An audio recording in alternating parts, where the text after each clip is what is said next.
corpo, movimento e tomada de decisões assertivas. Se você tem interesse nesse assunto, vem com a gente hoje.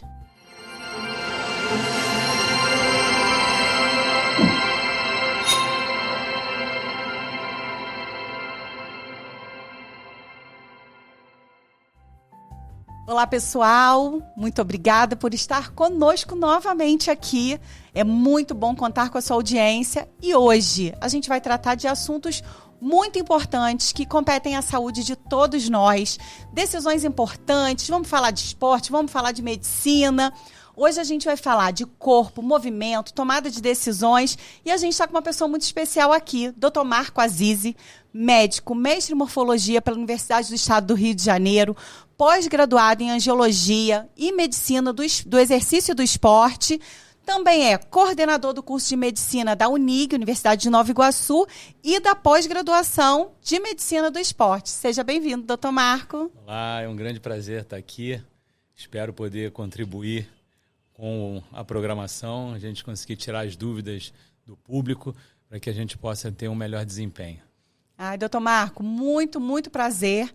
Meus filhos, sabendo que a gente vai discutir alguma pauta relacionada a esporte, eles já falaram que serão os primeiros espectadores aí do podcast de hoje, né? Uma garotada que se interessa muito por esporte, né? Eu acho que a gente tem uma geração aí muito saudável surgindo e a gente vai bater um papo aí sobre isso, mas antes eu queria conhecer um pouquinho do Dr. Marco Azizi, né? Não o Dr. Marco Azizi médico, falar um pouquinho do Dr. Marco Azizi, que é morador de Teresópolis, mas já descobri que é rio-fugiado, assim como eu.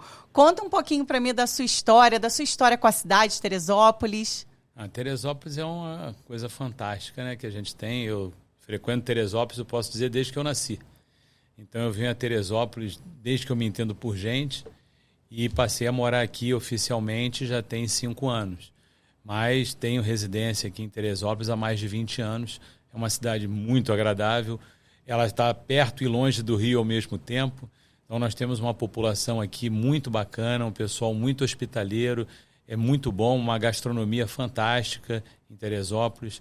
Então a gente veio para cá porque eu quis e para poder ajudar a melhorar toda essa área de trabalho na cidade. Muito bacana. Teresópolis faz isso, né? Ela tem uma magia, um encantamento, que se você já botou o pezinho aqui uma vez, de alguma maneira Sim. Você diz que você vai voltar ou vai se estabelecer, nem que seja para aposentadoria. Mas quando a gente consegue conciliar nossas atividades laborativas e morar nesse paraíso é muito bom, né, doutor Marco? É muito bom, é muito bom. Teresópolis é muito cativante, é muito agradável, é muito bom estar aqui. É isso. Doutor Marco, tem algumas, eu consultei para a gente estar fazendo esse bate-papo, eu consultei algumas pessoas que gostam da área de medicina do esporte, que queriam conhecer um pouco da área, então a gente vai falar um pouquinho sobre as suas tomadas de decisões na sua carreira, né, que fizeram você chegar até aqui, mas também histórias inspiradoras que você pode contribuir com a gente para poder motivar aí essa garotada, essa galera que tem interesse no esporte, mas que talvez fuja um pouco do padrão de ser só o jogador de futebol, né? Como que a gente trabalha outros conceitos, outras áreas, né? Que você pode vislumbrar aqui um pouco com a gente e dividir suas experiências, tá bom? Claro, estamos à disposição. Olha, se você pudesse voltar no tempo, doutor Marco, qual foi a escolha mais desafiadora da sua carreira? E por que você decidiu seguir por esse caminho? Ser médico já é um desafio, né? Então, desde que eu também me entendo por gente, como eu disse, vir a Teresópolis, eu sempre dizia que ia ser médico. Então, quando você pegava... Eu tenho um livrinho como o primeiro filho, né? Então, a gente sempre, o pai e a mãe, anota tudo do primeiro filho, mesmo naquela época... Já tinha lá o que o pai acha que o neném vai ser quando crescer, médico. E a mãe, médico. Eu tenho esse livrinho até hoje guardado. E os pais eram médicos? Meu pai essa influência? É médico. Meu pai é vivo, é médico. A minha mãe, infelizmente, já faleceu. Mas a minha mãe não era médica. Era daquela geração de que a mulher ficava em casa para cuidar da família, criar os filhos e dar todo o apoio ao marido. Então, meu pai é médico, exerceu até a época da pandemia, cardiologista. Então, eu segui muito o que ele me orientava. E fui para a faculdade de medicina, eu tinha 17 anos de idade. Nossa, muito novo. Então eu terminei o ensino médio, que na época era 2º grau, e ingressei na Faculdade de Medicina. Então ali já foi um desafio muito grande conseguir entrar na Faculdade de Medicina, onde naquela época a gente costuma dizer que o sarrafo era muito alto. Então tinham poucas faculdades de medicina no país, então nós fazíamos todos os vestibulares possíveis e a gente conseguia alguma coisa. E eu consegui, o lugar que hoje eu trabalho foi o lugar que eu me formei. Então foi onde eu entrei na Universidade de Nova Iguaçu como aluno em 1986 e estou lá hoje. Semana passada eu fiz 39 anos de casa desde a época de aluno. Nossa, que história com a universidade, que história bacana, Sim, né? É muito bacana. Acho que, assim, de motivação e exemplo para os seus alunos hoje, sem dúvida. Eu nunca saí. Eu entrei e fiquei. Eu formei num final de ano, no ano seguinte eu já estava dando aula. Gente, isso é muito bacana. É muito bacana. Mas dentro da sua carreira você fez medicina e você foi se especializando, Sim. né, na área da medicina esportiva, na angiologia. Qual é a sua verdadeira paixão? São paixões que vão acontecendo na vida da gente. O ser médico é uma paixão. E aí eu terminei a medicina, fui fazer uma residência em angiologia. Até então eu não fazia ideia de medicina do esporte, a gente não aprendia isso na faculdade. Então fui fazer angiologia, que são as doenças vasculares periféricas, me especializei, consultório, hospital, trabalhando ali, faculdade, dando aula de angiologia.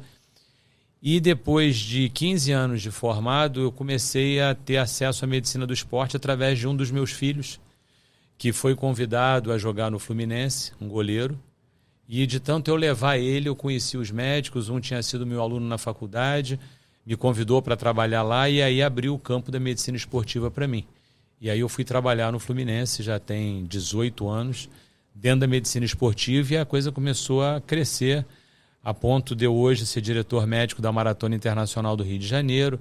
Na própria medicina do esporte, eu criei uma pós-graduação de medicina do esporte para médicos, então eu formo médicos em medicina do esporte todo ano. Nossa, que bacana.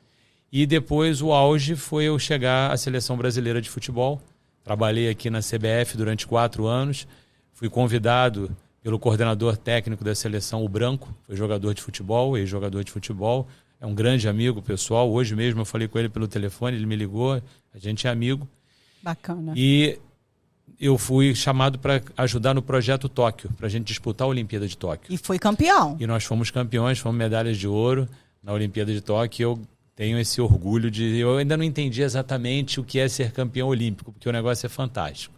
Então eu fui campeão olímpico junto com toda aquela geração em 2021, porque a Olimpíada não existiu em 2020, devido à pandemia. Isso, ela... E fiquei na CBF até 2023, depois eu saí, mas continuo trabalhando com o futebol, com a medicina esportiva, continuo com a angiologia, atendo em consultório aqui em Teresópolis, atendo em consultório no Rio de Janeiro e faço toda a minha vida acadêmica.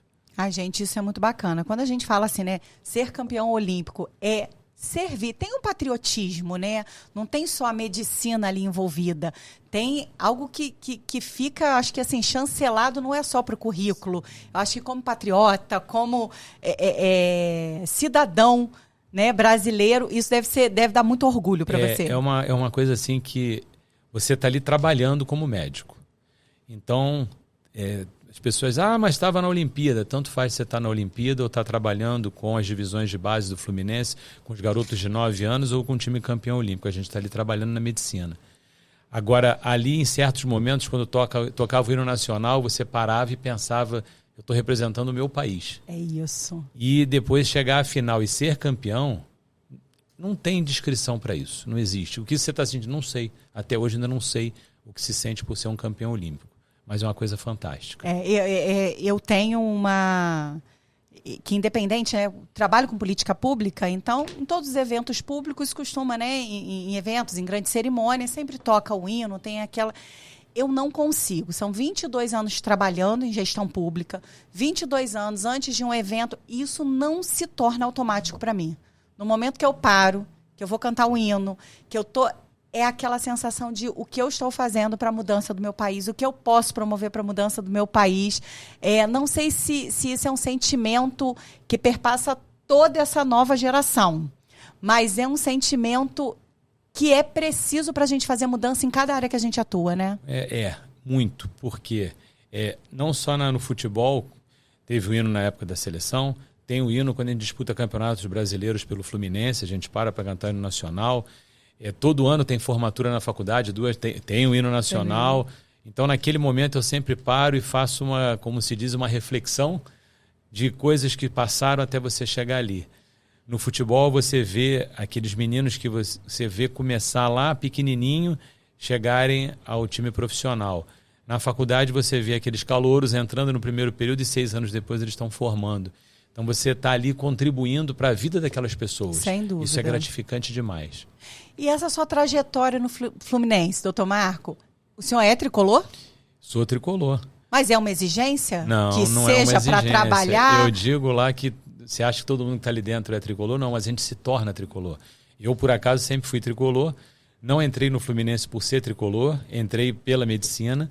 Sou tricolor, gosto do Fluminense, admiro, respeito. A gente torce pelo clube, inclusive as pessoas que estão lá acabam entrando para trabalhar em não só médico como outras profissões, mas eles absorvem aquilo e se tornam tricolores. É uma coisa muito boa, muito boa. Porque tem uma história, né? Meus filhos são vascaínos, eu não posso dizer nem que são vascaínos doentes, que eles disseram que são vascaínos super saudáveis.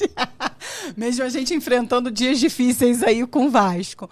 Mas, recentemente, por trabalhar ali próximo ao Fluminense, né, ao restaurante, há pouco tempo disse para eles, né? Nossa, estive no restaurante do Fluminense, que restaurante lindo, que lugar agradável para comer, mas brigaram muito comigo. Mas isso é brigaram besteira. muito comigo. Isso é besteira. A gente frequenta, na parte médica, é muito interessante. Os médicos estão sempre unidos de todos os clubes.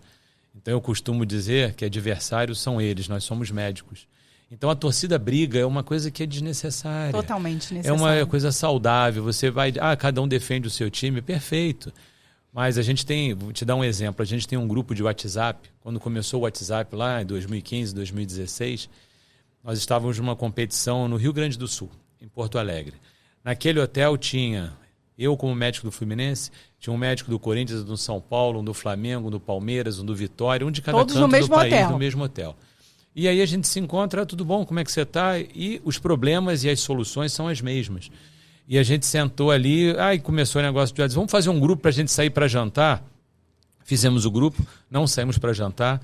O grupo que começou com 8 pessoas, hoje tem 150 pessoas. Caramba. Médicos do Brasil inteiro, onde não tem bom dia, boa tarde, boa noite, não existe. É coisa funcional de trabalho de todos nós. Então, atitudes médicas que nós precisamos conversar, a gente conversa através dali, um ajuda o outro. Você vai para uma cidade longe de uma capital para fazer um jogo, trabalhar num jogo, precisa de uma ajuda, pede apoio, sempre aparece algum médico. E o lema do grupo quem criou fui eu. Adversários são eles, nós somos médicos. Gente, então entrou nas 4 linhas ali, o pessoal está brigando, claro que a gente quer que ganhe, óbvio.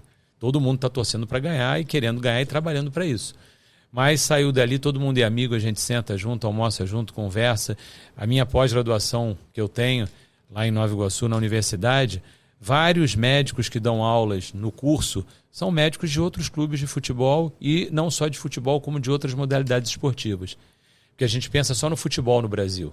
E não é. Existe o vôlei, o basquete, a natação, o handebol. Sim. Então tem muita modalidade esportiva que a população não conhece.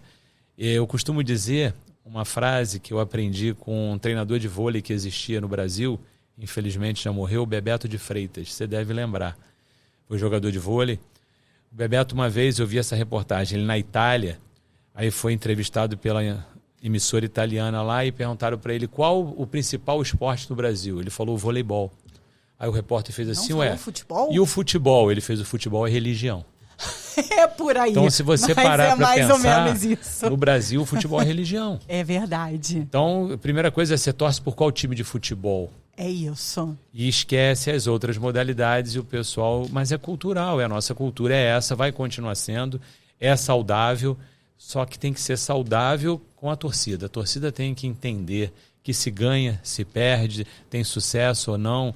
Tem aquela rixa, aquelas brincadeiras, mas a gente vê hoje violências desnecessárias. É por isso que um bate-papo como esse é tão importante, para que a gente passe, né, para essas gerações que está muito além da briga nos estádios. A gente está falando ali de sentimentos, que às vezes se tornam quase que religiões, né? E a galera chora, a galera grita, mas que, para além disso, é uma modalidade esportiva, onde você está ali confraternizando, você está falando de bem-estar, você está falando de saúde. Você tá muito, falando... eu sou de uma geração que a gente ia ao Maracanã, quem conhece Maracanã, a rampa do Maracanã que se descia, vinha uma torcida de um lado, uma torcida do outro, as duas desciam juntas. Não era misturado, era junto, uma de cada lado, brincando com a do outro lado, até xingando do outro lado, mas descia junto e ia embora. Hoje tem que entrar uma de cada lado, o ônibus tem que ser escoltado, horário para sair, horário para isso, porque vão se matar. Você viu aí há pouco tempo uma torcida de São Paulo e uma de Minas fizeram uma emboscada no meio da estrada para poder brigar. Coisa absurda. E isso algo que traz tanta alegria para o povo. Eu falo que o povo brasileiro é um povo muito sofrido. A gente tem... e o futebol traz essa alegria para o brasileiro quando não envolve violência, quando a gente realmente está conhecendo aqueles atletas, né, de alta performance, mas pela sua dedicação, pela tua história, pela tua entrega. Né? A gente está falando aqui de futebol, a gente está falando de atletas de alta performance, mas a medicina, de maneira geral... Quando a gente fala assim, de alguém que está em casa, eu comecei, né, falando sobre corpo, movimento, tomada de decisões. Todo ano a gente fala que vai começar a mudar, que a gente vai ter hábitos mais saudáveis. E aí a gente está agora em fevereiro, estamos em março, na verdade, o episódio está indo ao ar agora em março. Ainda dá tempo de mudar de atitude, ainda dá tempo de ter uma vida mais saudável. Precisa ter uma vida de abstinência total, do ponto de vista médico, quando você vai incentivar algum paciente seu a ter uma vida mais saudável, por onde começa? Começa em levantar do sofá. Hoje é provado cientificamente que fumar um maço de cigarro é tão prejudicial quanto ficar uma semana sentado no sofá. Estou dizendo para ninguém fumar. Sim. Mas o risco de fumar um maço de cigarro por dia é o mesmo que você ficar uma semana sem fazer nenhum movimento, nenhuma atividade física. O que a gente chama de atividade física? Tem atividade física diária, você levanta, você trabalha, você está no escritório, você está no consultório, você está trabalhando na rua. Além daquilo ali, fazer uma atividade física, que segundo a Organização Mundial de Saúde, você deve exercitar pelo menos 30 minutos, 5 vezes na semana. Ah, mas qual tipo? Eu tenho que entrar numa academia? Se você puder, você entra numa academia. Se não puder, você vai andar na rua. Ah, mas tem a violência no Rio de Janeiro, mas existem locais que a gente pode fazer isso. Ah, mas eu moro num prédio, sobe e desce de escada.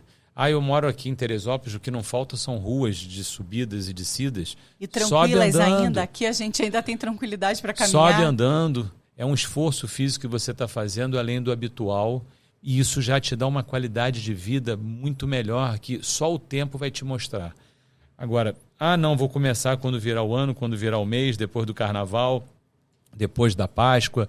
Esse depois é uma desculpa nossa para evitar iniciar uma atividade física. Gente, o nome desse corte, eu já vou até dar um nome do corte para esse pedaço aqui, que é Levanta do Sofá.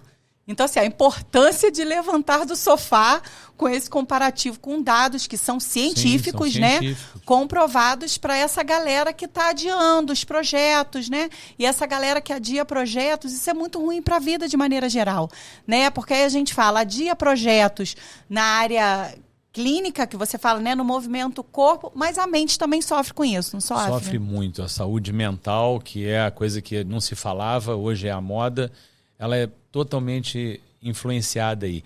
Aí as pessoas falam assim, mas eu não faço isso porque eu tenho depressão. Eu não faço isso porque eu não consigo dormir. Tem que tomar o remédio X, o remédio Y. Você tem que fazer atividade física. Se você fizer atividade física e conseguir fazer uma rotina, você se programar para ter uma rotina, 30 minutos por dia. Mas eu não consigo 30 minutos por dia. Então faz 150 minutos na semana, 3 vezes na semana, 3 de 50 minutos, alguma coisa. Não consigo esse tempo todo. Faz 10, faz 5. Criar hábitos. Criar hábitos. Então, da mesma maneira que a gente acorda de manhã e escova o dente, faz uma caminhada. Faz alguma coisa que tire você daquela situação estática. Você tem que mexer. E aí você que está ouvindo a gente fala assim, mas eu hoje, levanta aí quando acabar de escutar a gente e vai andar. Já está fazendo uma super atividade física. É isso aí, gente. Vamos caminhar, vamos andar, vamos movimentar. O ano está apenas começando. E segundo, né, a maioria dos brasileiros, o ano também só começa depois do carnaval. Sim. Então, na verdade, você está super em dia aí para começar suas atividades. Ainda tem uma semana. Porque o ano aí está começando agora, né? Então dá tempo, gente, dá tempo. A gente, quando fala de medicina esportiva, doutor Marco, a gente não fala só de medicina esportiva para atletas de alta performance. Qual a importância da medicina esportiva para pessoas que simplesmente querem se movimentar, que decidiram se movimentar? Vou te dizer uma coisa. Também, segundo trabalhos científicos, 0,1% da população mundial é atleta. Aí as pessoas falam assim, eu sou atleta de fim de semana. Pela definição, atleta é aquele indivíduo que trabalha com atividade física em troca de remuneração. Então ele vai ganhar dinheiro trabalhando com aquilo. É um jogador de futebol, de vôlei, de basquete, na natação. Ele está fazendo aquela atividade que ele precisa ter um alto rendimento para ele receber a parte financeira dele. Todos os outros somos esportistas. Ou seja, são pessoas que se dedicam a fazer uma atividade física, seja ela andar aqui na reta ou correr uma maratona, ou uma ultramaratona. E ele está fazendo aquilo porque ele quer fazer, ele não tem remuneração nenhuma por aquilo. Algumas pessoas vão correr porque tem um prêmio, tem outro, mas aquilo é um prêmio, é um plus, não é aquele dinheiro que ele precisa para o dia a dia. Então, a população, os 99,9% da população, somos nós, que precisamos fazer uma atividade física para o bem-estar do nosso organismo e não para uma remuneração, não pela parte financeira. Então, a tratar de atletas de alto rendimento, ele tem a mesma importância de tratar de uma pessoa que não seja um atleta de alto rendimento.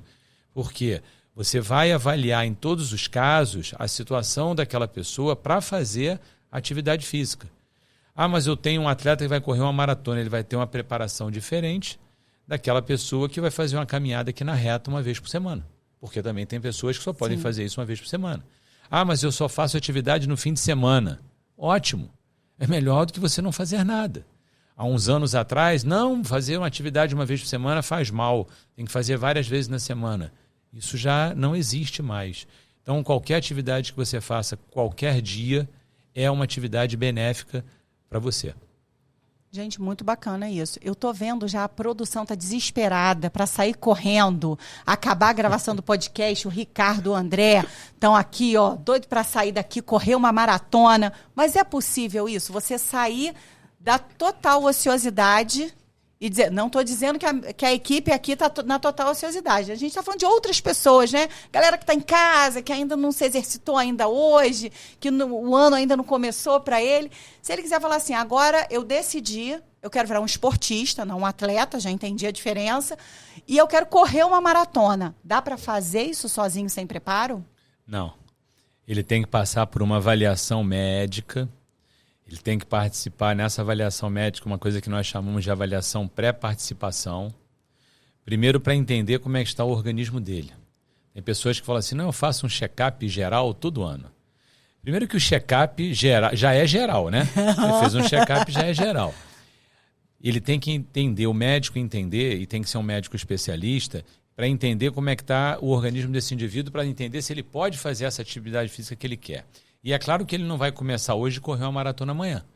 Então ele vai começar gradativamente. Ninguém sobe uma escada de 5, 10 andares de uma vez só. Então é um degrauzinho de cada vez. Então é um degrauzinho de cada vez. O que acontece com a população em geral, é comum do ser humano, ele quer resposta rápida. Então ele, por exemplo, ele quer correr uma maratona, ele quer daqui a um mês ter uma maratona em qualquer lugar do mundo, eu vou me inscrever para aquela, ele não vai conseguir. E aí desiste, porque se frustra e aí depois não faz mais nada. É igual a pessoa que entra numa academia. Ele entra na academia, eu vou ficar forte. Ele quer ficar forte uma semana. E aí ele começa a achar que ele não ficou forte, e aí entra uma outra coisa, ele começa a tomar tipos de medicamentos que são altamente perigosos para poder aumentar a massa muscular, para ele ficar forte. Não, mas comigo não acontece isso, eu sou bom, eu sou isso, sou aquilo. Não vai dar certo, pode levar ao óbito, a pessoa pode morrer devido à atividade física de forma errada e feita através de uso de produtos que não são indicados. Então o pessoal fala assim, vou tomar um suplemento. Depende do que você pretende fazer. Depende muito. Um dos melhores suplementos chama-se feijão com arroz. Olha que bacana. É. Anotaram aí, pessoal? Então você, não, mas eu preciso... Então tem pessoas que deixam de se alimentar para tomar um suplemento achando que aquilo ali está substituindo e vai ter um corpo saudável. Não é nada assim. Então nem sempre as coisas funcionam como a população pensa. Então você precisa ter uma avaliação médica. Em alguns casos, depois do médico, o médico indica uma avaliação do fisioterapeuta, uma avaliação do professor de educação física. Então é uma equipe multidisciplinar para tornar aquela pessoa um campeão. Nossa, que bacana. Aí não tem jeito, né? Faz se recordar. Eu estou me arriscando. Eu sou gestora de política pública, mas estou me arriscando aí a ser uma comunicadora aí com podcast. Então a gente acaba tendo a vida, né, um pouco mais aberta. Meu esposo é super reservado, mas eu vou ter que contar a história do meu esposo aqui, né? Depois eu na hora que estiver assistindo lá em casa, a gente passa rapidinho para ele não pegar e tá todo mundo proibido de contar para ele que eu contei a história aqui, hein?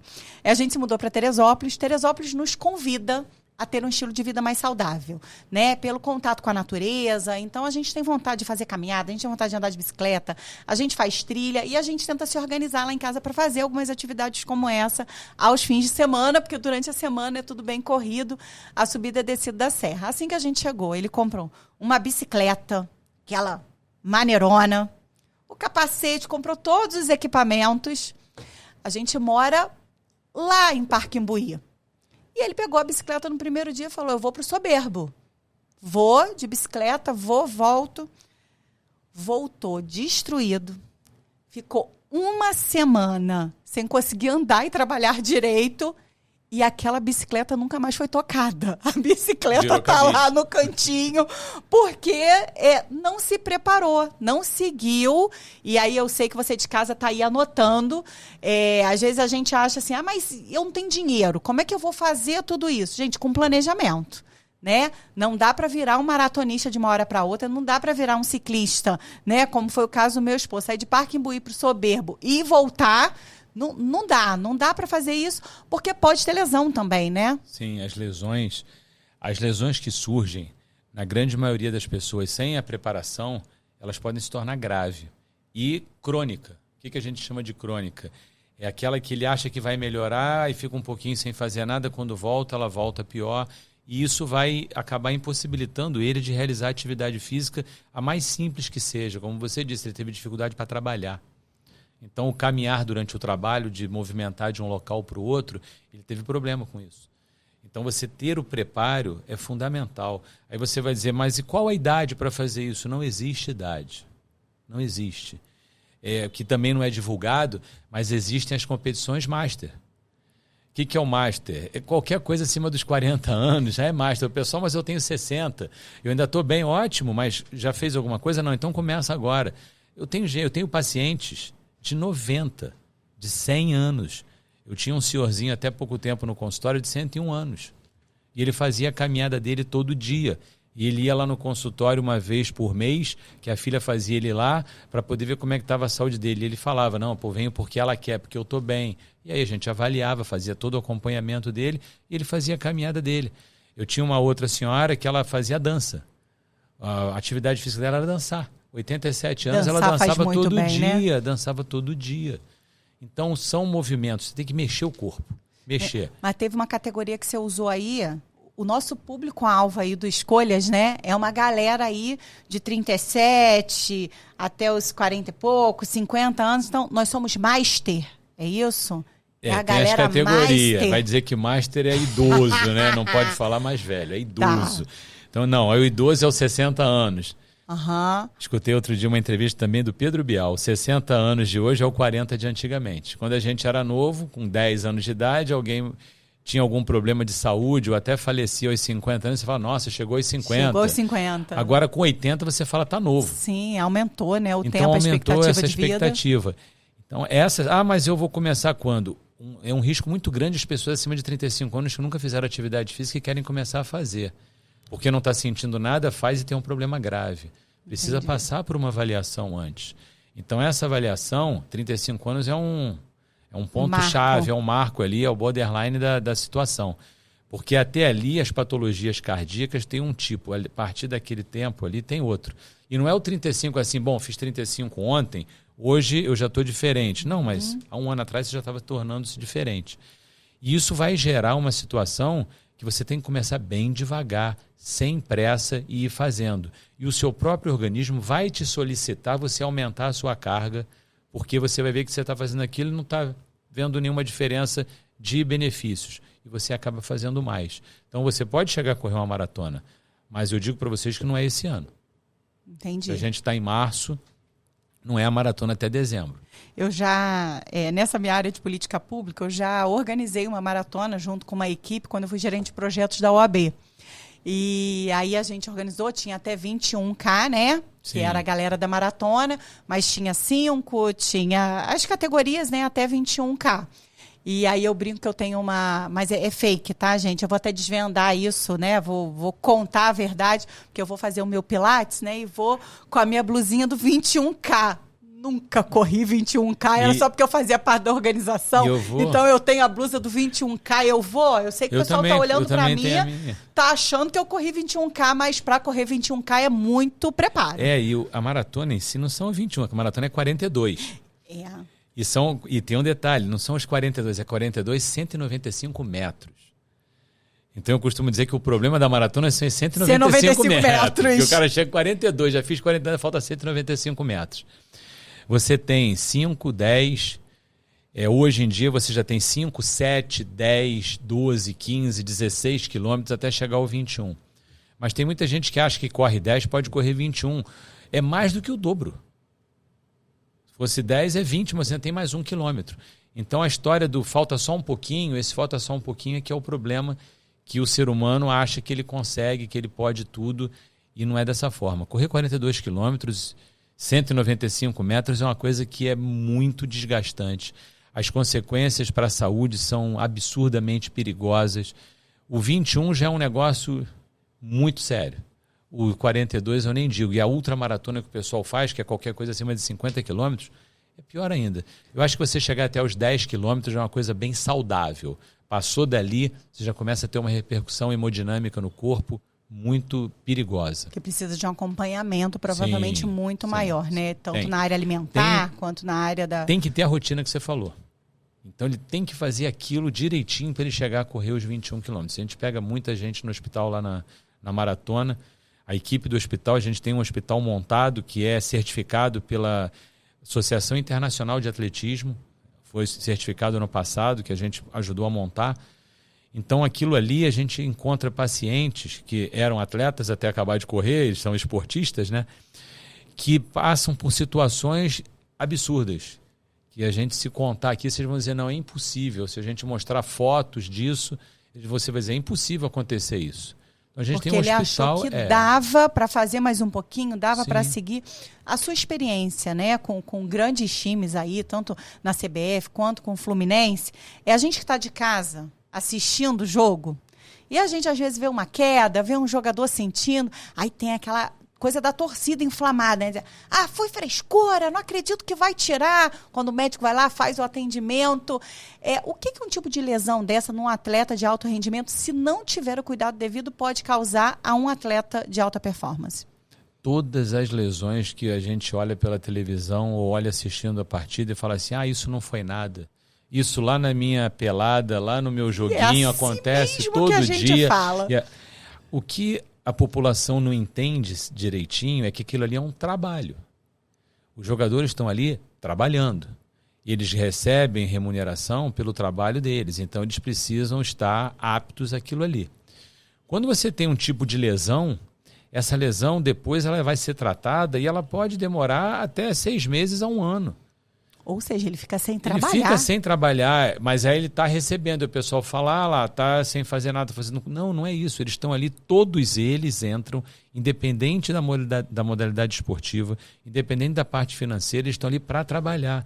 Da mesma forma que você faz o teu trabalho lá na Secretaria de Habitação, que você está ali, igual eu faço na medicina, a gente faz o melhor todo dia. Eles estão ali para fazer o melhor todo dia. Mas ele caiu, ele está enrolando, ele está enganando. Não. Aquilo acontece. E existem situações gravíssimas que a população assistindo o jogo não é capaz de mensurar. É porque a gente está inflamado em ganhar ou perder. Se vai sair lesionado, se é uma lesão, se foi uma pequena lesão, uma grande, a gente não quer saber, né? É a coisa da religião, né? É muito. Eu ontem mesmo estava dando uma aula na universidade e eu estava dando um exemplo que é público, não é nada demais, é do Neymar. O Neymar, quando fez aquela lesão na Copa do Mundo de 2014, ele só não teve uma lesão mais grave, de ter sequelas graves, como até uma paraplegia, porque ele teve um atendimento ali imediato e muito bem feito pelo então médico da seleção, que era o Dr. Runco. Então, é meu amigo pessoal, o Dr. Runco contou como aconteceu o caso, e se ele não está observando a lesão, porque aquilo ali a gente está no banco assistindo o jogo, você não está assistindo o jogo igual o torcedor, você não está no celular, você tem que olhar tudo, não é só onde a bola está chegando, você olha toda a situação ali que pode acontecer. Então o Dr. Runco chegou ali e imediatamente, pelo que o Neymar relatou a ele na pergunta que ele fez o Neymar sair do jogo e, ao examinar depois, decidiu que ele estava fora da Copa do Mundo. Ele teve uma fratura na coluna. Então essa fratura na coluna podia ter dado uma sequela dele ficar paraplégico. Nossa, e aí na época, gravidade. aqueles comentários da imprensa, que a imprensa especializada fez todo um trabalho junto à parte médica da seleção para entender, e aí apareceram alguns oportunistas Sempre tem. que não eram da imprensa, mas de outras áreas, inclusive da própria medicina, dizendo que era só fazer uma injeção que ele voltava a jogar. E não era assim, a situação foi gravíssima. Então, acontece no futebol, a gente acha igual o choque de cabeça. Bate cabeça com cabeça, cai um atleta para cada lado, ele levanta, não estou bem para jogar. Não está bem. Aquilo é uma reação do organismo que ele acha que ele está bem, ele não sabe nem o que está acontecendo com ele, nem onde ele está. E o médico está ali para fazer o atendimento de emergência para poder, primeiro, não pensar no esportista, no atleta, e sim pensar na saúde daquele ser humano. Ali você está defendendo a saúde do ser humano. Não, e isso acontece até na pelada, né? Eu Sim. tenho um amigo, inclusive mandar um abraço para ele, pro Fernando, tô com saudade do Fernando e da Cíntia, que ele ficou sem memória por um bom tempo. Não foi abatida cabeça com cabeça, mas foi uma bolada que ele levou. Ele estava recém-casado, ele não lembrava nem que ele tinha casado. Ele não lembrava, e assim, demorou um tempo para que as coisas voltassem para o lugar, e era uma pelada, era uma brincadeira, e que dali a gente viu a seriedade, né, Sim. desses episódios. Mas como médico, doutor Marco, é difícil tomar uma decisão de uma retirada de um jogador com toda a sua experiência, sob pressão. É difícil tomar essas decisões, de tirar uma grande estrela de uma Copa, de uma Olimpíada. Não deve ser fácil. Não é fácil, mas é difícil, mas se você tiver uma comissão técnica que acredite no seu trabalho, confie no que você está fazendo, é normal. Então você tem que mostrar que você sabe o que você está fazendo.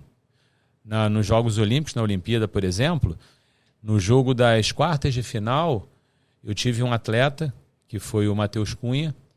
O Matheus Cunha fez uma lesão num jogo das quartas de final, a gente depois tinha o jogo da semifinal, nós ganhamos, ele fez uma lesão durante o jogo das quartas de final, eu tirei ele durante o jogo, fez uma lesão muscular, tirei, juntei a comissão técnica e falei, ele não vai jogar a semifinal. Mas se a gente não jogar com ele, a gente não vai para a final. Eu falei, ele não tem condição nenhuma de jogar, agora eu garanto que ele vai jogar a final.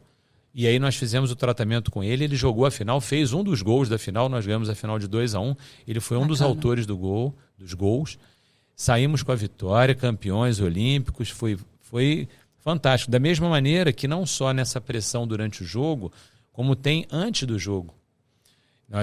Eu levei um atleta que eu falei que ele podia ir, que não é segredo nenhum também, agora já passado, e o atleta foi lá, o Paulinho. O Paulinho que estava jogando fora do Brasil, estava jogando na Europa, ele teve uma lesão que foi necessária uma cirurgia no joelho, e às vésperas da convocação para os Jogos Olímpicos, eu fui questionado se ele podia ir. Eu falei, pode, mas eu tenho que examinar. Vamos examinar primeiro. Eu trouxe ele para a Granja Comari num sábado à tarde, sem ninguém saber, a imprensa não soube de nada disso. Trouxe ele aqui, examinamos, fizemos todos os testes, e ele só tinha jogado 30 minutos antes de começar os Jogos Olímpicos. Ele ficou um ano sem jogar. E eu disse que ele podia ir. E ele foi, e tem aí o registro. No primeiro jogo contra a Alemanha, ele fez um senhor gol, um golaço, como a gente diz, e provou ali que tinha condição de jogar.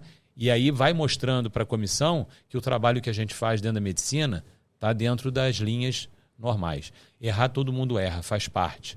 Mas quando você vai adquirindo conhecimento e experiência, você vai mostrando que aquilo ali vai funcionar e a coisa anda. Foi assim em várias situações, já ocorreu isso em várias situações, em vários jogos, de vários campeonatos, com vários médicos. Então, isso é normal na nossa área. Mas é uma pressão Sim. que também o médico precisa... Porque uma coisa o doutor Marco está lá no consultório, dá uma orientação, o paciente sai dali e você vai internar ou não vai internar, e você parece que tem um controle maior. Muita pressão. Mas sabe que eu vou te dizer uma coisa que eu falo para os meus alunos? A pressão é a mesma. Chega um paciente, senta no meu consultório, seja ele para tratar da angiologia das doenças vasculares, ou seja para tratar de alguma coisa do exercício físico, é uma pessoa que está ali na minha frente, e tudo bem, eu não tenho o diretor no meu ouvido falando, mas é uma pessoa que está ali, que é um ser humano que eu tenho que tratar da melhor maneira possível sempre. E mais, que eu sempre ensino isso para os meus alunos. O médico que faz o trabalho direito, ele vai ter dúvida todo dia.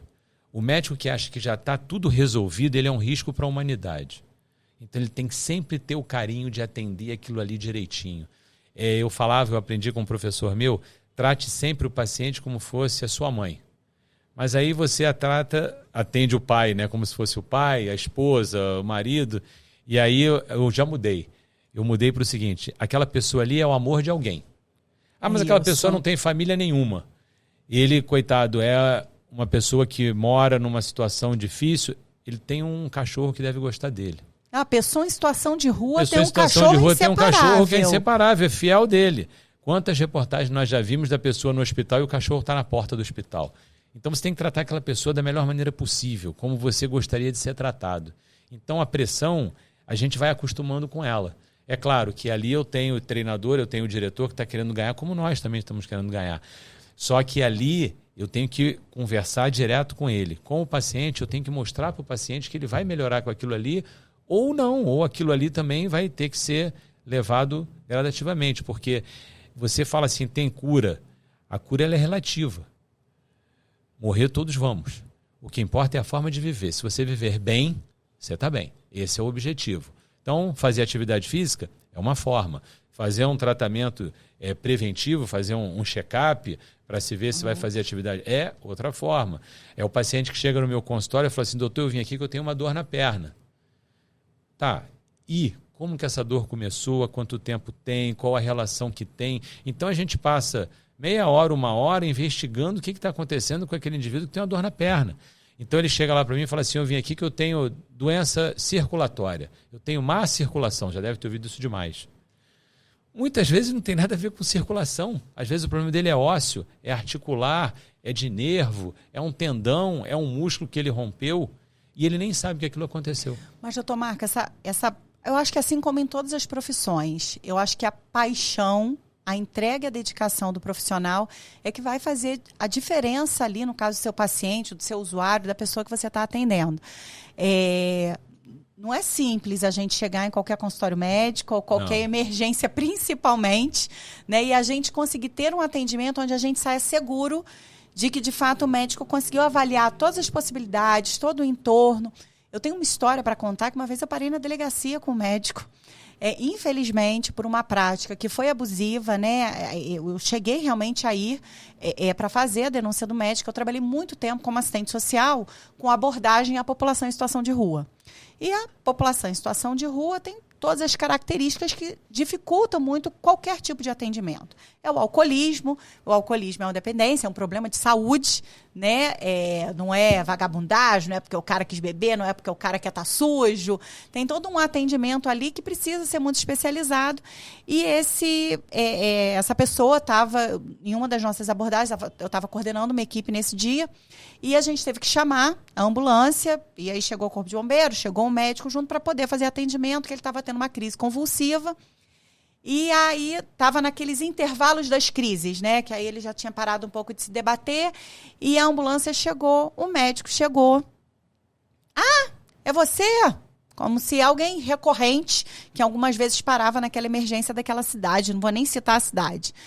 E aí o médico chegou no ouvido dele, eu aguardando para que fosse feito o atendimento, e esse médico chegou no ouvido dele e ficou assim, você pensa que cachaça é água, cachaça não é água, não. E logo depois ele começou uma crise novamente convulsiva, e eu saí dali. Depois que ele foi atendido, que foi para o hospital, eu fui direto para a delegacia e denunciar esse médico que dentro de uma prática, acho, completamente abusiva. E eu acho que por falta de amor, de profissão, eu acho que falta de conseguir olhar o ser humano, né, como uma pessoa que precisava de cuidados naquele momento. Isso ainda acontece hoje em dia, isso já tem alguns anos, mas essas práticas abusivas que a gente às vezes vê isso em qualquer profissão, por isso que aqui eu não estou falando de uma determinada conduta, como no serviço social, como na psicologia, em todas as áreas tem. A faculdade debate bastante esses parâmetros éticos de atendimento? Sim, é isso que você falou, independente da profissão, em todas as profissões você tem o bom e o ruim, não tem como. As pessoas falam assim, fulano é fora da curva. Não, ele está na curva. O fora da curva é o cidadão que faz essas coisas erradas. Então, em todas as profissões, você tem o bom e o ruim, vai existir sempre. Enquanto existir a humanidade, isso vai acontecer. Na universidade, a gente tem as disciplinas chamadas de ética médica. E, na verdade, você aprende ética desde o primeiro dia que você entra na faculdade de medicina até o último dia que você sai. Ela é uma informação contínua. Mas existem disciplinas específicas que abordam esses assuntos. E as pessoas ficam ali um tanto quanto sem entender no primeiro momento e depois acostumam e vão vendo as situações e vão acontecendo. E como eu disse que é um trabalho contínuo, você entra com um aluno no hospital, você está lá examinando o paciente e o aluno está te acompanhando. E se ele tiver uma conduta fora do habitual, todo professor faz uma repreensão ali educativa, uma crítica educativa para ele poder não fazer mais aquilo. Claro que existem seres humanos que é um difícil controlar todos ao mesmo tempo, e eles dali acabam fazendo coisas erradas que vão desabonar a conduta deles. Então eu sou um cara que eu brinco demais com meus pacientes, eu brinco com meus atletas, eu brinco com meus alunos, é o meu dia a dia de brincar com eles. E eu uso às vezes uso palavras que a gente no dia a dia brinca, xinga, reclama, e o pessoal, aqui é assim, vamos fazer, e a coisa vai funcionando. Que humaniza o atendimento. Vem dando certo há 33 anos. Isso é muito bacana. Então, a coisa de deixar o paciente tranquilo para a gente poder puxar tudo que ele tem de informação, que é para o bem dele, a gente precisa quebrar a barreira médico-paciente. E aí é o que a gente chama de relação médico-paciente. Na universidade existe até uma avaliação com nota para isso. Qual é a avaliação médico-paciente? Então, aluno-paciente. E a gente está ali observando, você está anotando, aquele ali não teve uma boa conduta com aquele paciente, perdeu um pontinho. E aí não é só perder o pontinho, vai chamar ele e vai dizer, olha, você está errado nisso, nisso e nisso. Desde a forma de se postar, a forma de roupa que ele usa, a forma que ele tem lá o seu vestimento, a forma de chegar ao hospital, a forma que ele tem que estar ali, porque ele tem uma missão. Ser médico é uma missão. Tem gente que diz assim, hoje com a quantidade de faculdade de medicina que tem no país, Exato. É uma coisa que está um tanto quanto, eu não vou dizer banalizada, mas vou fazer medicina. E eles acham que vai ali fazer 6 anos de medicina e está resolvido o problema deles. E não é assim. Então ele tem que gostar, ele tem que querer. Não tem idade. Ele pode entrar na faculdade igual eu entrei aos 17, ou ele pode entrar aos 60, como eu tenho aluno de 60 anos. Mas por acaso aluno de 60 anos fazendo medicina? Tem até mais velho. Eu tenho aluno de 60 anos que ele não teve oportunidade financeira, social, seja o nome que você queira dar, até os 60 anos. Com 60 anos ele passou a ter condição de talvez parar de trabalhar e sustentar uma faculdade particular ou entrar numa faculdade pública. Então, hoje em dia não é mais o que se existia há 30, 40 anos atrás, que o aluno de medicina é aquele indivíduo de 20 anos. Hoje você tem todas as faixas etárias. O pessoal começa até a brincar e dizer que tem os 30 a mais. Eu digo que tem os 40 a mais. Então, gente, que bacana. Eu não sabia que isso era uma realidade crescente, eu tenho um aluno mais velho que eu. Que bacana, tudo bem, eu comecei gente. novo, mas quando eu comecei lá dando aula, eu sempre tive aluno mais velho. E hoje eu continuo tendo. E alunos que se tornam amigos. Amigos, eu tenho alunos e ex-alunos que frequentam a minha casa. E existe literalmente a divisão de quem é professor e quem é aluno lá dentro da universidade. Aqui a gente é amigo e, como eu costumo dizer para eles, nem lá dentro tem, lá dentro a gente é médico. Aqui fora a gente é amigo, a gente senta, conversa, bate papo, ri, brinca. Mas essa interação é fantástica, é muito bom. Então você tem que ter uma mente aberta para poder entender a situação daquela pessoa e você está ali para ajudar. Fazer medicina e não gostar de gente, não adianta fazer medicina. É isso. Tem que gostar do ser humano. É uma profissão que você lida com o ser humano. Você vê com as devidas proporções, claro. Você fala assim, fulano vai ser veterinário. Ele tem que gostar muito do animal. Óbvio. E o animal não fala com ele. Aí você vai dizer, você está comparando... Não estou comparando. O ser humano também é animal.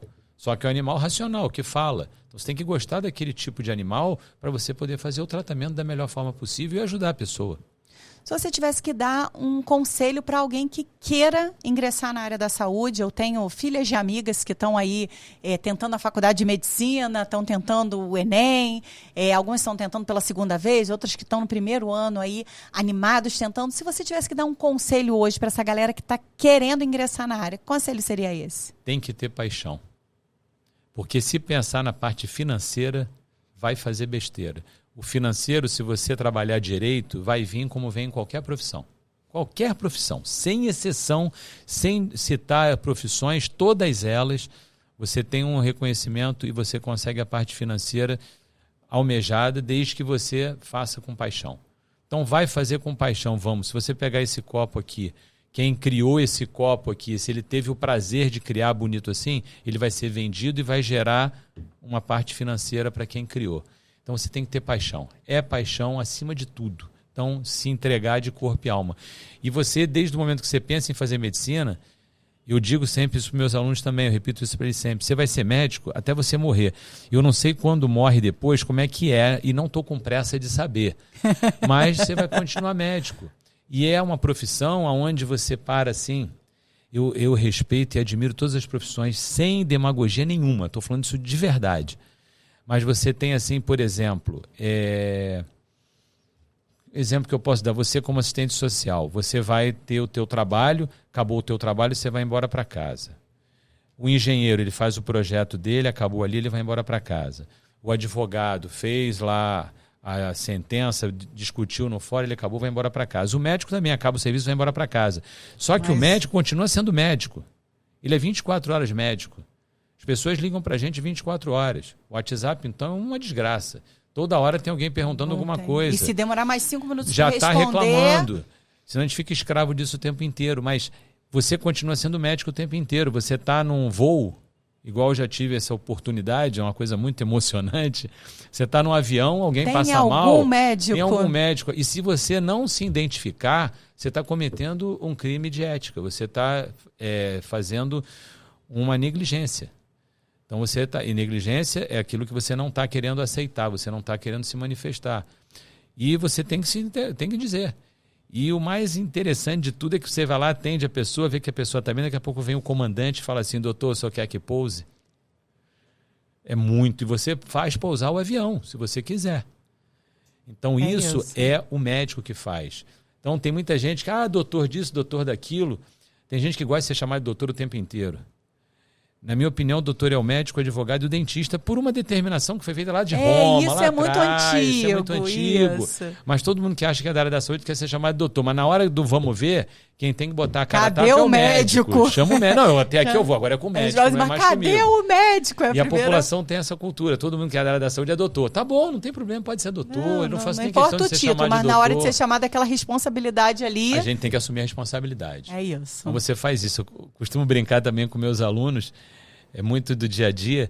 Eu falo para eles, quem é que diz se uma pessoa virou santo? Quem que diz se uma pessoa virou santo? Milagre, né? Mas operação quem diz de que milagres. É um milagre? Quem fala assim, você agora é santo. Esse cidadão, o Papa João Paulo II faleceu, ele virou santo. Santo. Um dos milagres que ele faz é ajudar o Fluminense a não cair de divisão. Eu falo isso lá no clube. Ótimo. Eu falo isso lá no clube, não é segredo, não, tá todo mundo me ouvindo. Quando a coisa aperta, a torcida começa a gritar lá da arquibancada, a bênção João de Deus, e a coisa anda. Então isso faz parte dos milagres dele. Mas aí ele fez um milagre. Uma pessoa disse lá, é um milagre. Aí o milagre, quem é que diz que a pessoa vai ser santo? O Papa. Sim. O Papa é que bate o martelo, vai lá, toda aquela... Faz pelos todas as... sacerdotes, cardeais, o bispo, aquela coisa. O Papa é que resolve. Mas você sabe quem diz para o Papa que aquilo foi um milagre? É um médico. A medicina. Nossa, eu não sabia disso. A medicina. Tá aí uma curiosidade que eu nunca tinha ouvido. Então tem lá os médicos do Vaticano... Que tem que não comprovar aparece, a impossibilidade... porque a medicina não explica. Aí eu até brinco que os alunos devem ligar para... Coitado, o Papa está internado, que é verdade. Deus o ajude a ficar bem. Liga lá, Chicão, o negócio é o seguinte, pode dizer que esse cara vai ser santo, porque a gente não tem como explicar. Então, até para determinar o milagre... E aí, uma coisa que eu bato muito, dá um atestadozinho pro meu parente fazer piscina, e tem médico que faz. Sem passar por nenhuma consulta, Sem passar nenhuma por nenhuma avaliação. consulta, nenhuma avaliação. Ah, mas o médico ali disse que era só aí, que não tinha nenhuma lesão no corpo, pode entrar na piscina. A pessoa pode entrar na piscina e morrer na piscina. Ah, mas dá um atestado se é meu amigo. Para isso eu não sou seu amigo. Então as pessoas usam a amizade para... Eu continuo sendo médico, só um apesar de ser seu amigo. Só um atestadozinho. Eu tenho um amigo que fez fisioterapia, atuou como fisioterapeuta, agora ele faz medicina. Ele chama-se Alex Evangelista. O cara é altamente conturbado no meio do futebol. É um cara que eu respeito. E ele está fazendo medicina e ele fala: esse carimbo aqui eu gastei muito para chegar até aqui. Mas não é gastou dinheiro. É gastou toda a situação de vida, de dedicação para chegar até aquilo ali. Sim. Então eles estão ali para fazer a coisa do bem. Então dá um atestadozinho. Eu tive anteontem. Eu estava no consultório, um paciente eu atendi, depois ele acabou, pegou a foto do celular e faz: você dá um atestadozinho para minha sobrinha que está vindo de Minas, ela quer fazer piscina no clube? Eu falei: o senhor traz ela para eu examinar. Ué, mas é só um atestado para piscina. Eu falei: mas só um atestado para piscina, ela só pode morrer. Só pode morrer. É isso. Então tem várias situações que não é, tem que ter uma avaliação do médico. E além dessa avaliação contínua, dessa ética necessária, o médico também não pode parar de se aperfeiçoar. Ele não pode parar no tempo. Como que foi a sua trajetória, doutor Marco, de falar assim, agora aqui eu parei, eu preciso continuar, eu preciso avançar. É claro que você tem uma relação muito intrínseca com a academia. É difícil separar. Vou te dizer que não tem isso não, porque a gente não para. Você não para, você está sempre procurando alguma coisa. Várias vezes já acordei de madrugada, lembrando de alguma situação. E hoje você pega o celular, escreve no celular e deixa guardado, no dia seguinte você vê. Antigamente eu pegava o papel e escrevia, para lembrar de pesquisar aquele assunto, porque aquilo veio, sei lá, se foi num sonho, será que foi em alguma situação que a gente lembra. Então você está o tempo inteiro em constante movimento. A gente é igual ao mar. Costumo dizer isso. Está em constante movimento, não para. Tem uma onda atrás da outra o tempo inteiro. Então você está fazendo aquilo para se aperfeiçoar. E aperfeiçoamento, você fala assim, você vai ficando experiente. O que é o experiente? Quem tem 20 anos de medicina é mais experiente que quem tem 5. Mas tem alguém do 5 que já passou por alguma experiência que o do 20 não passou. Então não dá para desconsiderar. A gente aprende todo dia com todo mundo. Não dá para chegar numa emergência e falar assim, esse é muito novinho, não gosto que me atenda o novinho, não. O novinho é melhor do que o velhinho em muitas situações. Porque ele está mais fresquinho em várias... Eu tenho um filho que é médico. Eu já aprendi muita coisa com o meu filho que é médico, o Guilherme. Eu fui fazer uma prova de título de especialista para a medicina do esporte, que eu levei o Guilherme comigo. O Guilherme estava fazendo medicina na época. Falei, vou para o congresso, vamos comigo? Guilherme, vamos. Guilherme foi comigo. No congresso, eu fiz a prova eram 3 dias de prova. E eram eliminatórias. Entre o segundo e o terceiro dia, eu precisava estudar uma situação para fazer um atendimento de emergência. E o Guilherme fez assim, pai, você está por dentro das últimas informações do assunto? Eu falei, quais são as últimas informações? Deu até aquele gelo, né? Passamos a madrugada inteira estudando, no dia seguinte caiu exatamente o que ele me ensinou, que era o que eu sabia, mas aperfeiçoado para os novos dados, e eu passei na prova.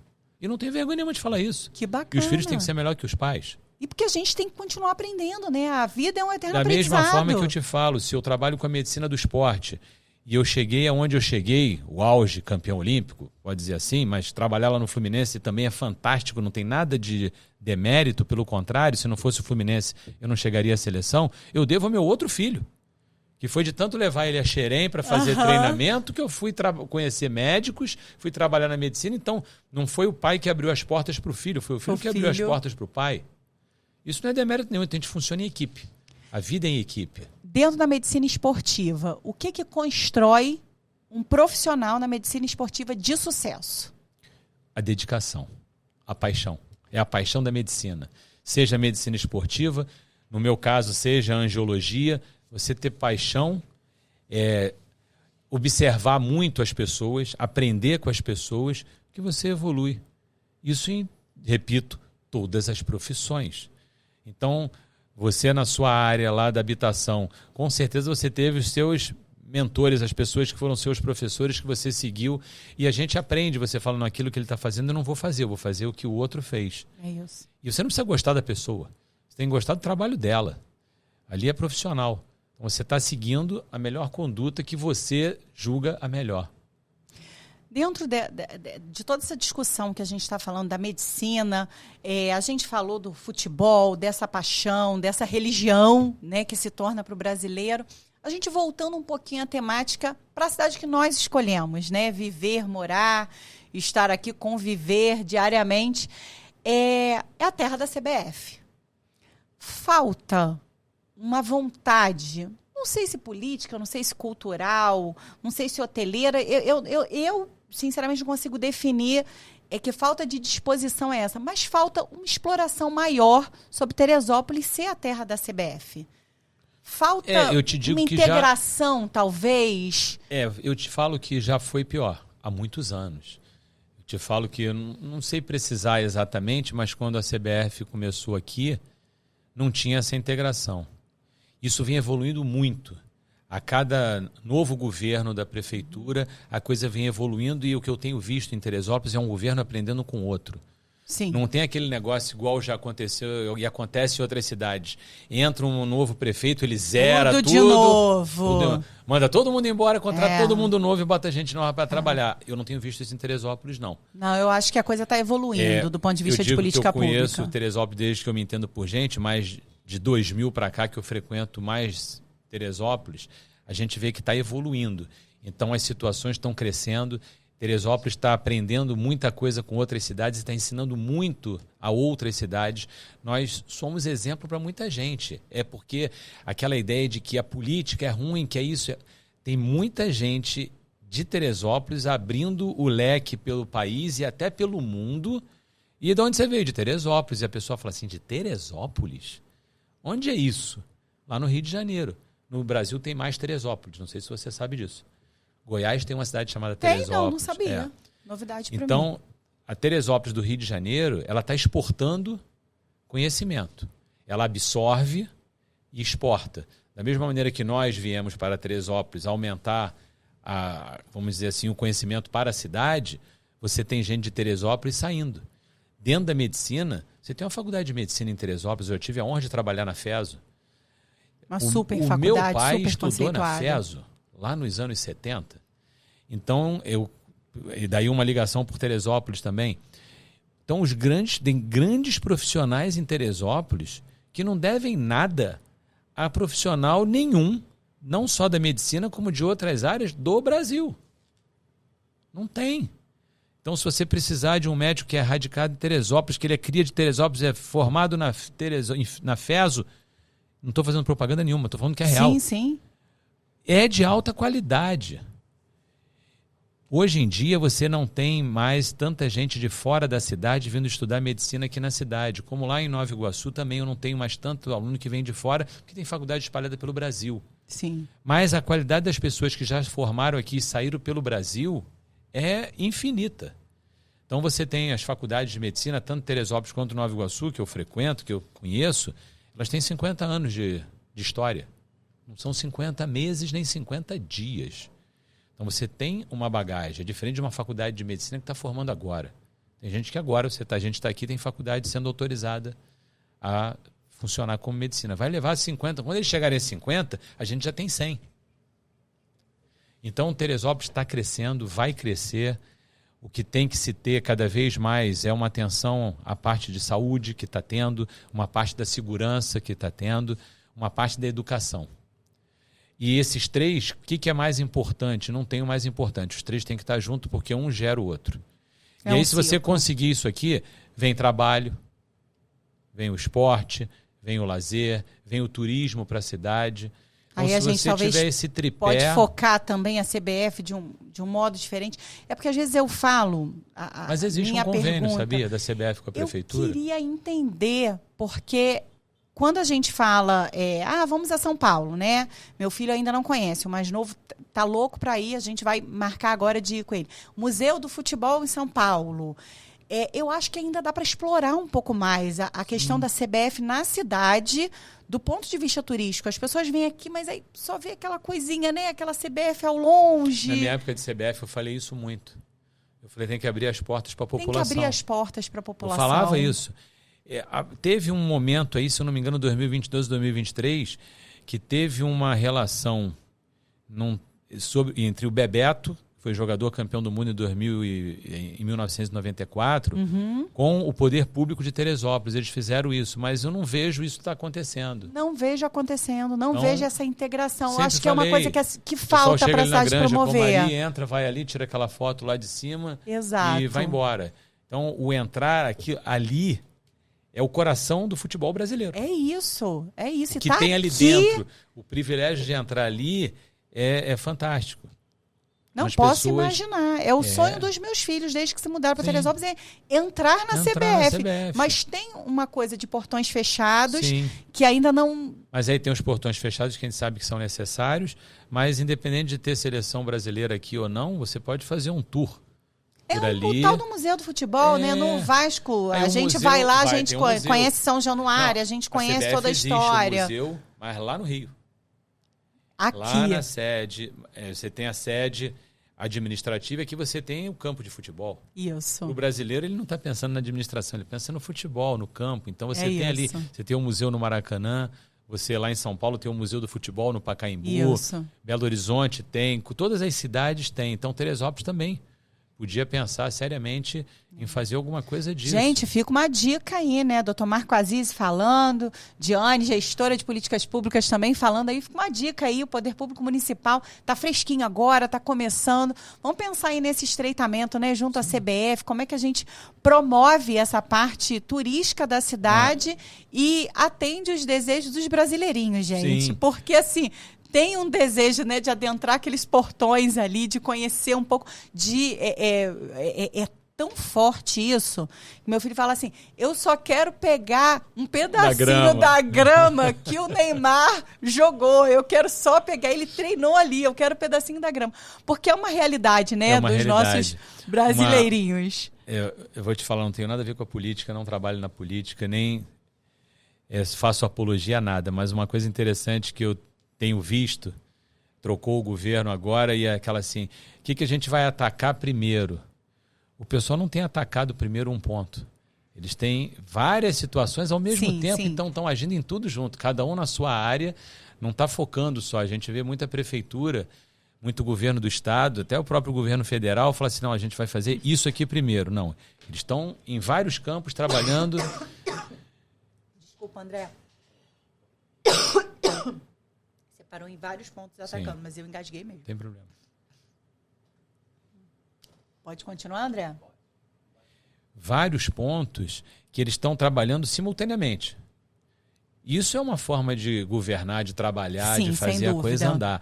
Então, você tem saúde, educação, políticas públicas, segurança, turismo, e vai por tudo isso aí.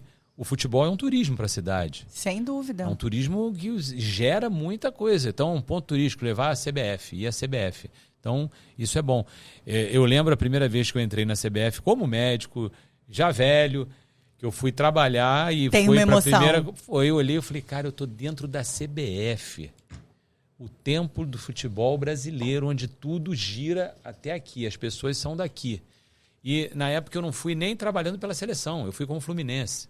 A gente foi fazer um amistoso contra a seleção brasileira em 2014. E aí, como eu era o coordenador médico... Que legal! O Fluminense fez, então, quem vai é o coordenador médico. Eu falei, ótimo, maravilha, quem vai sou eu. Sou eu mesmo. Eu vim. E a gente entrou, olhou. E aí você faz uma ideia, igual você falou, Neymar. Tá? Naquela época era o time que estava jogando a Copa do Mundo. Todo mundo, como é que vai? Tudo bem, ótimo, bacana e tal. Tira a foto daqui. É trabalho. A tietagem é feita pela torcida. É isso aí, o teu filho quer ir lá e botar a mão na grama. Então, cumprimentar o Neymar um dia, não vou nem lavar a mão depois daquilo ali. Então, é uma coisa assim, a gente fala Neymar, tem mais vários outros, tem vários. Sim. Mas é porque é o expoente do futebol brasileiro no momento. Então, essa integração, a prefeitura tem que fazer, vai fazer, Secretaria de Turismo, Secretaria de Esporte. Eu conheço muita gente que trabalha, esse tempo que eu estou aqui não é muito, mas a gente conhece muita gente da parte política, vereadores, já tive com vários deles. Muitos já me ajudaram em muitas coisas, reconhecendo a cidade. Então, é isso aí tudo. E também é outra, você vai ali na prefeitura, vai na Câmara de Vereadores, quero falar com fulano, você vai ser atendido. Então, isso você não tem em cidade capital. Cidade grande é uma dificuldade para você chegar. Não, aqui você se acessa, informar. você de Aqui fato você acessa o vereador, você acessa o prefeito. Você encontra o vereador no estacionamento, você encontra o vereador no mercado, na padaria, e todo mundo fala, como é que você está, tudo bom? E eles conhecem você, tá? Eles te conhecem, eles chamam... Eu sou chamado pelo nome das pessoas que eu encontro, como é que você vai, doutor, e às vezes não é o convívio diário, mas a cidade possibilita esse conhecimento. Isso é muito então, bacana. Isso é muito bom, isso faz crescer. Então a gente só tende a crescer. Doutor Marco, nossa conversa está assim, muito boa. Acho que esse bate-papo tranquilo, a gente está caminhando para o fim, mas eu acho que assim, levantar, acho que a tua experiência, o teu gabarito, acho que toda a sua dedicação à medicina esportiva, principalmente, eu queria que a gente deixasse um recado para a garotada. Né? A gente estava aqui nos bastidores conversando sobre a importância, né, da educação e do incentivo aí essa galera tá estudando e não tá faltando aula e tá para além da pelada do futebol, né?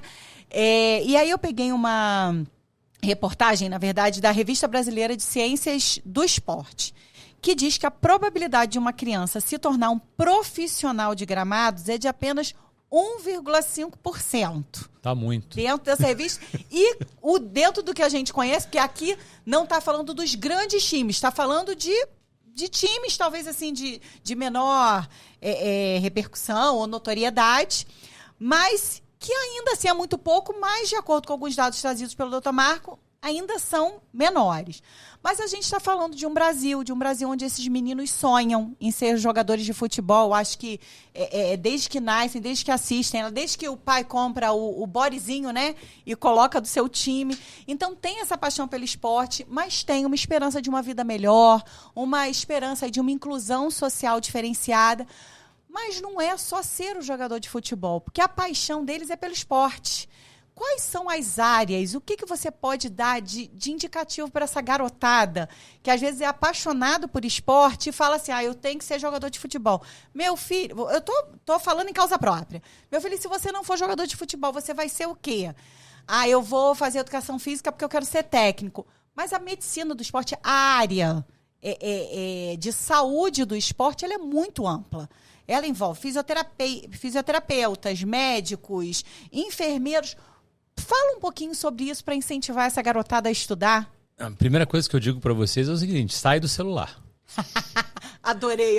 Eles têm que sair do celular. Anota aí, meninos. A tela é um negócio absurdo. Então, você ficar ali, isso dá um problema de saúde mental que está sendo cada dia pior.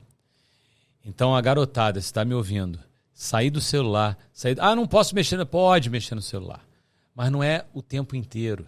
Tem gente que perde noites no celular jogando joguinhos, ficando lá na frente do computador.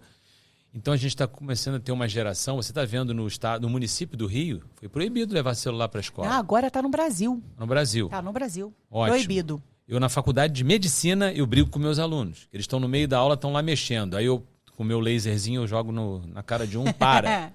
Tá prestando atenção? Se não quer, pode sair. Porque está ali para aprender a ser médico, está ali para aprender a estudar matemática, português, física, química, inglês, seja o que for. Então ele tem que primeiro sair daquilo ali. Depois, o jogar futebol é uma consequência. A gente costuma dizer assim, tem que ter o dom para o negócio. Então tudo você tem o dom. Vou usar o exemplo de novo de fazer o copo de água. Se você me der isso aqui, eu não vou fazer nunca um copo desse. Nem você. A gente não vai conseguir fazer. Não dá. Agora, quer treinar? Quer tentar? Vai tentar. Abre-se as portas, as coisas vão começando a acontecer. Se a pessoa tiver condição, sim. Mas não parem de estudar. Vocês têm que estudar. Então, o estudar é fundamental. Se você vai ser jogador de futebol e você estudou, você vai ter um futuro melhor do que aquele que é jogador de futebol e não estudou. Porque a carreira do jogador de futebol, ela termina cedo. Agora tem gente com 40 anos jogando. Tá bom, 40. Eu vou ser médico 40, até morrer. Né? Me sinto jovem. O jogador de futebol não vai ser jogador de futebol até morrer. Então, ele tem que estudar e fazer uma profissão de nível superior, não importa qual. Você citou várias aí, eu digo, não importa qual. Ele tem que ter realização e paixão pelaquela profissão que ele quer. Eu quero ser jogador de futebol, eu quero ser piloto de avião, eu quero ser caminhoneiro, eu quero ser motorista particular. O que ele fizer, ele tem que fazer com paixão. Ele quer fazer o pão, ele quer fazer o copo. Tem que ter paixão para fazer. E aí ele vai fazer bem feito, mas ele tem que estudar. Todos nós temos que estudar. A hora que o país tiver a população estudando, nós vamos ser o melhor país do mundo. E eu te digo que a gente só não é por situações políticas, porque a gente tem o melhor povo do mundo. Você viaja o mundo, eu tenho a oportunidade de futebol, me leva a viajar o mundo. Você chega em qualquer lugar, quando você fala que é do Brasil. Sou brasileiro. Você é brasileiro, a coisa muda. Recebido a coisa de muda. forma acolhedora. Eu chego a arrepiar. Você é recebido diferente. No futebol, os melhores jogadores do mundo são brasileiros. Vêm do Brasil, são daqui. O que a gente vê nos bastidores são as pessoas se aproveitando dos meninos que têm condição de serem atletas. Então, aqueles meninos têm... Aí aparece alguém para dizer que é empresário, o pai e a mãe trocam de cidade, param de trabalhar. Tem muito charlatão nesse meio, né? Muito charlatão. E a coisa perde a essência do negócio. Lá no clube, lá no Fluminense, a gente tem um lema. Faça um bom homem que terás um bom atleta. Então, eu tenho lá hoje 450 meninos de 9 a 20 anos. Não serão 450 jogadores de futebol, é certo. Um talvez será jogador de futebol de sucesso. Os outros 50 vão jogar em times menores e os outros 300 vão ficar de fora. Então, 450, se eu tiro 50, 50 sobre 350 né? Vão ficar de fora, fazendo uma conta certinha aí. Mas esses que vão sair de lá, os 350, que não vão ser atletas, vão ser pessoas do bem. Isso é certo, isso é certo. A gente não ensina só futebol. Essa semana mesmo eu fiz uma palestra para eles, para os meninos, sobre alcoolismo, drogas, doença sexualmente transmissível. Nossa, que bacana. A gente tem um trabalho junto às escolas, assistente social, que você está falando. Assistente social é a mãe dos garotos, leva eles na escola, conversa com a diretora, tem pedagoga dentro do clube. Vários clubes no Brasil têm essa estrutura. Não vou citar para não pecar por alguma, esquecer de alguém. Ou esquecer de alguém. Tem a pedagoga, então o menino está lá, jogou futebol, treinou de manhã, foi para a escola de tarde, teve uma dúvida, no dia seguinte a pedagoga está lá para ensinar ele, para ajudar ele. A gente tem aula de inglês dentro do clube. Olha que bacana. Então a gente não vê isso. É multidisciplinar o trabalho, né? A gente não vê, quem está de fora não sabe disso. Só vê o jogador correndo, xinga ele, diz que ele foi mal, que ele é burro, que ele não sabe jogar, que ganha muito dinheiro, mas não sabe toda a estrutura que tem em volta para manter aquilo ali. Então o Fluminense faz um trabalho social absurdo. A gente trabalha para, se um jogador por ano virar uma estrela, você hoje vai no time profissional do Fluminense, você tem mais de 50% dos atletas foram formados em Xerém. Aí o pessoal brinca, fala, é água de Xerém. Mas água de Xerém é o trabalho que a gente faz. É um trabalho de que não uma aparece, equipe não aparece de na bastidor. imprensa, não é precisa isso. aparecer, porque que nem apareceu o jogador, mas o suporte que é dado é fantástico. É o mesmo suporte que você dá para formar um médico. A gente pega eles de várias culturas diferentes, coloca ele ali e trabalha para formar um médico. Então a gente trabalha para formar um jogador de futebol. Eu falo para você hoje que é mais fácil formar o médico do que formar um jogador de futebol. Você pega uma pessoa já com uma idade de 17 anos, quando você pega um garoto de 9. Sim, você começa tem muito antes. Uma vida social totalmente diferente de várias dessas pessoas, todas essas pessoas que estão envolvidas. Então, o que eu deixo de recado para a criançada é estuda de verdade, sai das telas, que isso é fundamental, esquece o celular, usa quando necessário, leiam livros, que ninguém lê mais livro. Tá difícil Ninguém lê mais livro. Fazer tabuado igual a gente fazia, ninguém faz mais, é tudo no celular. Ninguém pensa. Isso vai fazer com que o ser humano diminua, né, e tenha uma evolução e a involução, vamos dizer assim. Isso aí. Vão perder. Então, o ser humano, o Homo sapiens, a gente estuda isso dentro da medicina, ele evoluiu, a ponto que nós chegamos. Se continuar do jeito que acha que está, vai começar a cair. E a gente vai começar a perder muita gente de potencial muito grande, porque falta de investimento. Investimento não é dinheiro, não. Investimento é cultural. É tempo, dedicação, é educacional, tudo. né? Ele pode ter dinheiro e estudar numa escola de alto poder aquisitivo ou não ter e estudar numa escola do governo.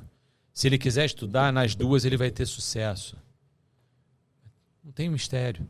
É estudar. Ah, mas a condição social ele tem que sair para trabalhar mais cedo? Ótimo. Claro, acontece, vai influenciar, sem vai dúvida. influenciar. Mas hoje existe. Aí volta para as telas, para o celular. Você tem ensino à distância.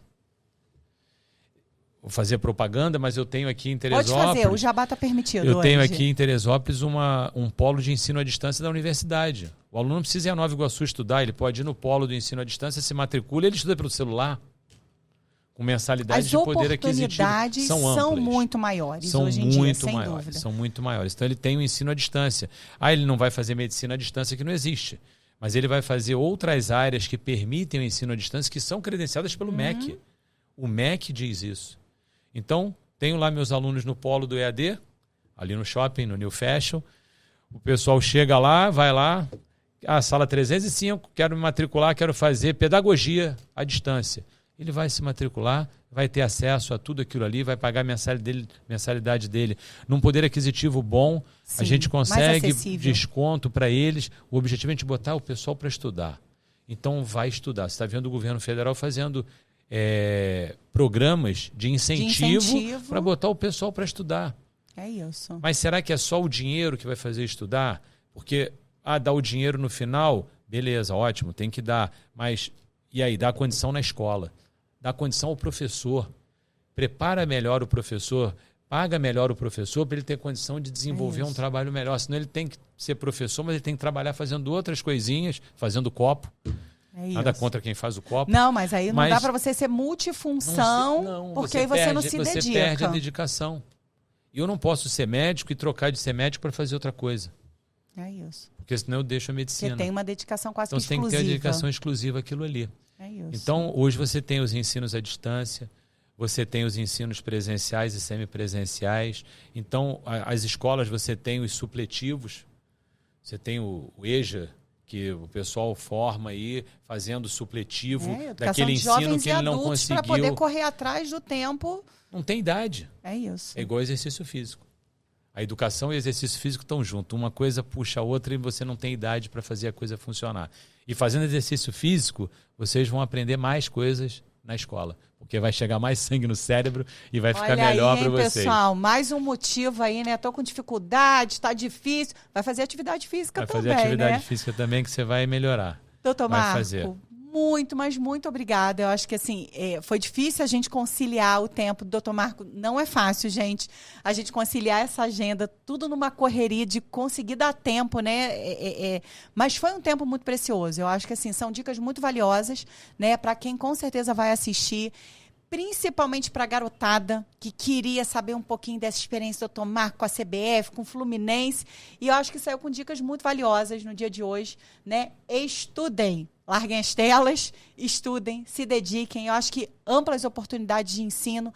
O Dr. Marco como médico, mas como professor, né? Eu acho que foi um podcast muito professoral e muito didático. Eu acho que para quem está assistindo e quer se motivar, as suas experiências realmente são inspiradoras. Então, quero te agradecer, né, por ter tido esse tempo aí para escolhas, para estar com a gente aí, possibilitando que as pessoas façam escolhas mais assertivas, mais bacanas e que mudem, né, suas realidades de vida. Eu agradeço muito estar aqui. Eu gosto muito disso, da gente falar para a população, falar para o público, mostrar para eles, porque as pessoas olham e falam assim, mas o Dr. Marco é professor, é coordenador, é médico, trabalha no Fluminense, foi campeão olímpico, é fácil. Não sabe o que a gente passa para chegar até ali. É isso. Eu uso sempre uma frase também, eu gosto muito de frases, que diz, nunca avalie o homem pela posição que ele ocupa, e sim como ele chegou até ela. O que ele, não, mas ele tinha dinheiro. Não, as coisas foram acontecendo durante a minha vida e as escolhas foram indo e dando certo e dando errado, não é tudo que dá certo. É isso. E a coisa vai fazendo. E se eu vim para Teresópolis é porque eu acredito aqui na cidade, a coisa funciona. Você falou pode fazer propaganda, se precisarem de qualquer coisa de mim, Estou à disposição de vocês, meu consultório no New Fashion, ali no Shopping New Fashion. Vamos botar na Depois descrição, você a gente lá, bota a descrição do consultório, a gente atendo o pessoal da medicina do esporte, atendo as doenças vasculares periféricas, atendo como angiologista, né? O consultório é de angiologia. A gente faz um trabalho ali muito bacana, muito legal para ajudar a população. Então, está precisando, vai lá, quer um conselho, quer uma dica, quer bater papo, dando tempo a gente está à disposição. Estamos à disposição. Vamos lá, estou com uma doença vascular periférica. Vai lá que a gente vai examinar, a gente vai ajudar, vai fazer o que pode ser feito. E o polo do ensino à distância, que está lá, que é o Centro de Ensino em Saúde Marco Aziz, a gente faz palestras lá, a gente divulga o trabalho, a gente tem o ensino à distância. Isso para que a gente possa crescer. Eu gosto muito, como você falou, a veia acadêmica é muito boa. A gente está sempre disposto a fazer a coisa funcionar. E aprender. Aprender todo dia. É isso. Mais um ditado para fechar? Vamos fechar com o ditado. A vida é uma escola e o diploma é a morte. Então, enquanto você está vivo, você está aprendendo. É isso. Frase de para-choque de caminhão que eu ando na estrada de caminhão, o dia inteiro. Como eles são educativos e inspiradores pra gente. A vida é uma escola, o diploma é a morte. E, como eu disse, nunca avalie o homem pela posição que ele ocupa, e sim como ele chegou até ela. Bacana. Muito obrigado, de coração. Agradeço o pessoal do apoio aqui, que se não fosse eles, a gente não estava aqui fazendo... É todo um time, né? Todo um time, todo mundo trabalha junto. Então, o pessoal que não aí. aparece nas câmeras, muito obrigado. Um abração. Então, obrigado mais uma vez. Obrigado a todos pela paciência em ouvir a gente. Doutor Marco, muito obrigado, né? Vida longa aí para medicina, para essa medicina do esporte, para essa academia tão importante. E que bom que a gente tem alunos que estão sendo oportunizados a ter um contato com uma medicina humanizada, né? Sim. Então, eu acho que é isso que tem feito toda a diferença aí quando a gente entra e sai de um consultório, quando a gente ouve um conselho de um médico que a gente respeita, né? Isso faz toda a diferença. E você que está aí, acompanhou a gente até o final, curta, comente, compartilhe, passa aí para a galera que está interessada no esporte, na medicina, mas não deixa de comentar e trazer sugestões para a gente também. Obrigado pela sua companhia e pela sua parceria de sempre.